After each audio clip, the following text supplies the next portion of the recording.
Assalamualaikum warahmatullahi wabarakatuh. Selamat pagi anak-anak semuanya. Apa kabar hari ini? Alhamdulillah, luar biasa. Allahu Akbar. Yes. Bagaimana puasanya hari ini? Masih semangat kan?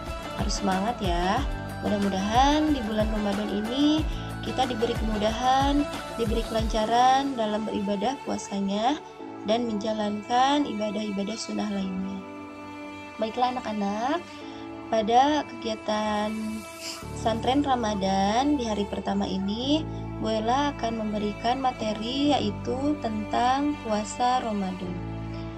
Nah, pengertian puasa itu apa sih? Puasa dalam bahasa Arab disebut dengan asyam atau as-shaum, yang artinya yaitu menahan diri. Jadi setiap kita menahan diri dari makan, minum, menahan emosi, menahan hawa nafsu, nah itu juga merupakan puasa, tapi dalam arti bahasa. Sedangkan secara istilah, asyam artinya menahan diri dari makan, minum, dan yang membatalkan puasa lainnya dari terbitnya fajar hingga terbenamnya matahari.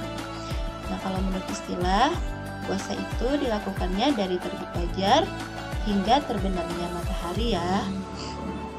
Kemudian, setelah pengertian puasa, kita harus juga mengetahui hukum puasa Ramadan. Puasa Ramadan hukumnya wajib bagi setiap umat Islam. Wajib artinya apabila dilakukan kita mendapatkan pahala, apabila ditinggalkan kita mendapatkan dosa. Jadi kita harus melaksanakan puasa Ramadan. Kemudian dalil hukum puasa Ramadan yang mewajibkannya yaitu Allah berfirman dalam surah Al-Baqarah ayat 183. A'udzubillahi minasyaitonir rajim. Bismillahirrahmanirrahim. Ya ayyuhalladzina amanu kutiba alaikumussyiyam kama kutiba alal ladzina min qablikum la'allakum tattaqun.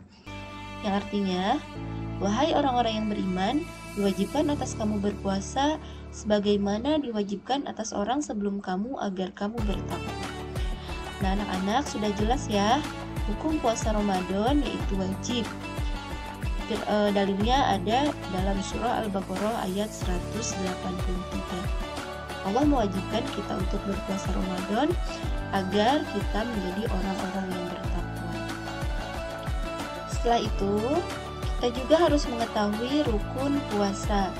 Nah, rukun puasa ini adalah hal yang harus ada ketika puasa ya. Yang pertama yaitu niat. Kita harus membaca niat berpuasanya ketika malam hari atau sebelum terbit fajar. Kemudian yang kedua, menahan diri dari hal-hal yang membatalkan puasa dari terbitnya fajar hingga terbenamnya matahari. Itulah kedua rukun puasa.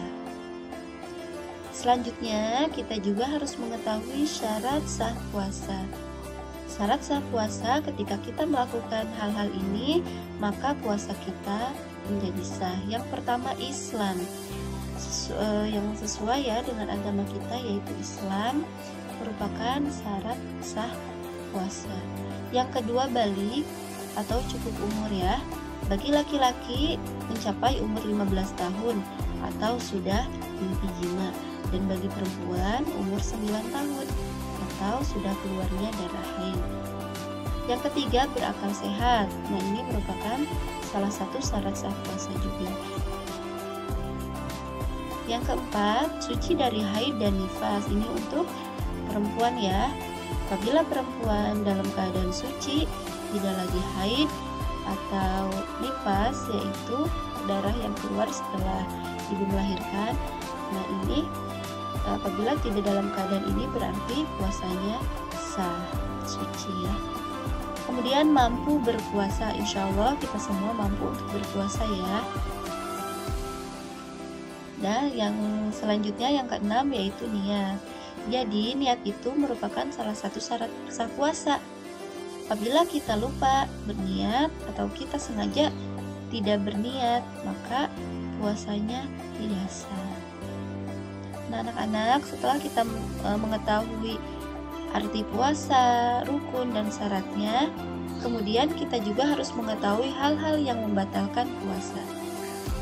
Apabila hal-hal ini kita lakukan, maka puasa kita akan batal. Yang pertama, makan dan minum dengan sengaja. Nah, apabila kita makan dan minum dengan sengaja, udah pasti ya batal puasanya.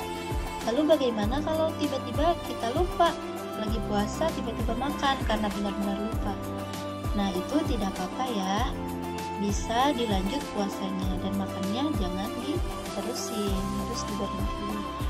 Yang kedua, muntah dengan sengaja. Misalnya, kalau kalian sengaja mengolok-olok tenggorokan, lalu kemudian muntah. Nah, itu berarti puasanya batal karena muntahnya dengan disengaja. Keluarnya darah haid dan nifas untuk perempuan ya. Apabila sedang puasa, kemudian perempuan ini haid, nah berarti puasanya menjadi batal. Yang keempat, murtad atau keluar dari agama Islam. Yang kelima, menjadi gila atau pingsan. Ketika kita lagi puasa, tiba-tiba akal sehat kita hilang atau pingsan, nah puasanya menjadi batal. Itulah kelima hal-hal yang membatalkan puasa. Nah, anak-anak, tadi dari penyampaian pengertian, rukun, syarat, dan hal yang membatalkan puasa, pula materi ya sekilas tentang puasa Ramadan. Mudah-mudahan kalian semua bisa memahaminya. Terima kasih Bu Ella, sekali lagi ucapkan semoga bulan Ramadan ini kita senantiasa berada dalam ketaatan kepada Allah dan memperoleh derajat takwa serta maghfirah dari Allah Subhanahu wa taala. Terima kasih. Wassalamualaikum warahmatullahi wabarakatuh.